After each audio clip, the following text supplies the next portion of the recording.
like a Hellcat.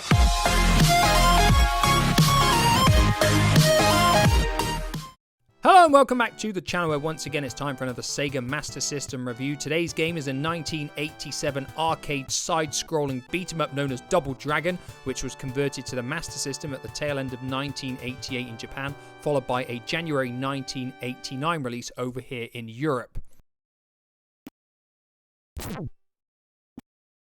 So the storyline for Double Dragon is very simple. Billy Lee's girlfriend Marion is beaten up and stolen away from him by a group of thugs known as the Black Warrior Gang, and it's Billy Lee's job and his brother Jimmy, if you have two-player game, to scroll through all 4 levels, beat up the Black Warrior Gang and rescue his girlfriend.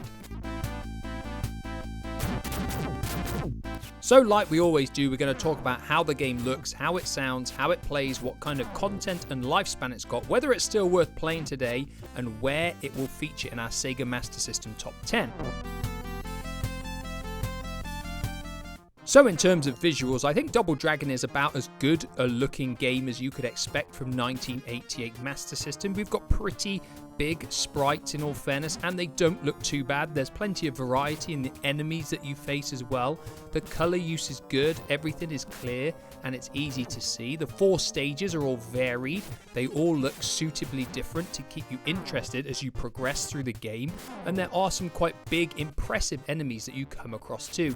Now the game does have one big flaw visually, and that is the amount of sprite flicker that you get on screen should you have 3 enemies on there. It's not too bad with 1 character and 2 enemies, but when you've got your character plus 3 enemies on the screen, it can become pretty ropey looking. Now as well, you take into account that you can have 2-player mode, so that's 5 moving sprites on the screen at once, and then the sprite flicker is an issue. Now that pretty much is, in my eyes, the only downside visually. Whilst the game doesn't look spectacular, it looks pretty good for the time it came out. I think the animations as well for all the moves look pretty good. Definitely above average, I think, for the time period that it came out. So overall in the looks department, Double Dragon for 1988 is pretty decent. Now moving on to the sound effects and music next, and I've said this quite a few times for many games in the past, and I'm going to say it again here because Double Dragon is a mixed bag. It has pretty poor, pretty crappy sound effects, if I'm really honest. I can't really think of any decent sound effects within the game. Whether you're attacking people, whether you're using weapons, I just don't think the game sounds pretty good in that regard. Now thankfully it is more than made up by the fact that it has got a really decent soundtrack. In particular, the FM soundtrack, I believe, on this game is actually really good stuff, and the PSG soundtrack isn't too bad either. So what I'm going to do is I'm going to give you some examples of both so you can have a listen and decide which you prefer yourselves.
So moving on to gameplay next, and I can definitely say Double Dragon is not the best beat 'em up on the Master System. It came out when these were still in their infancy really, so it was still a learning curve for developers in terms of how to implement control schemes. Now in the arcade, Double Dragon used a 3-button interface: punch, kick and jump. But the Master System control pad only has 2 buttons, meaning you've got a punch and a kick button, and you have to press the 1 and 2 buttons together to do your jump. Now, if you press them together with no direction, you'll do a jumping back kick. If you press them together whilst moving forward, you'll do a standard jumping front kick, which becomes your most useful attack. Now, obviously, you can do punching combos, or you can stand there and kick as well. But if you stand there and just go toe-to-toe with enemies, you will come out on the losing side more often than not. You can also do a headbutt if you're really in close. You can also do a reverse elbow, and you can grab people as well. But I do feel, because there's so many moves on offer and you've only got a 2-button interface, it becomes kind of hit and miss almost. Sometimes you do something that you don't necessarily intend to do, and it doesn't quite feel like it's got that really tight control scheme like something like Streets of Rage, which obviously came out several years later. So in the gameplay department, it is a bit hit and miss.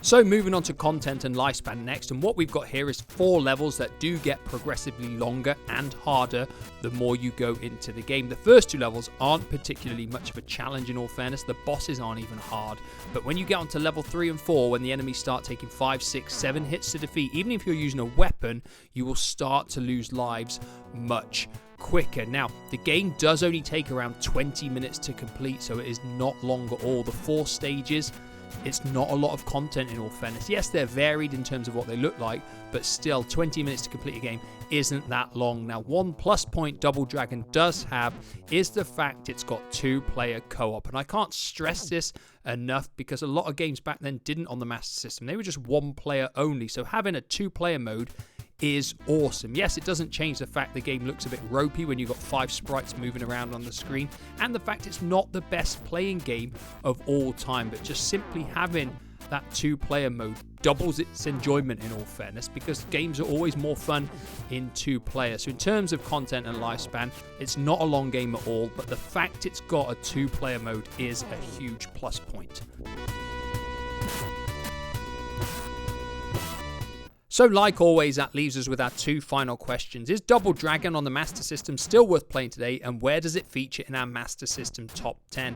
Now, unfortunately, I don't really think Double Dragon is still worth a playthrough nowadays, even if we're just talking about Master System games, mainly because Streets of Rage is a much better side-scrolling beat-em-up than Double Dragon. The only reason you'd probably give this a go is if you wanted to hear the soundtrack whilst you're beating up a few enemies on screen. Now, of course, that leaves us with our other question: where does it feature in our current Master System top 10? Now, we've got 8 games in our top 10 so far. They're scrolling up the screen at the moment, and in all fairness, it wasn't a difficult decision about where to put Double Dragon, because I feel Double Dragon is better than the games lower down the list. I think it's better than My Hero, better than Street Fighter 2. I think it's a better game than Streets of Rage 2 as well. Now, that's mainly because it's got a 2-player co-op, and the fact that Streets of Rage 2 isn't particularly good. But in terms of the other games higher up the list, I don't think Double Dragon is better than any of those whatsoever. So Double Dragon is coming into our current Master System top 10 in 6th place. Now, obviously, it came out on the NES as well, and I've never played that version of the game,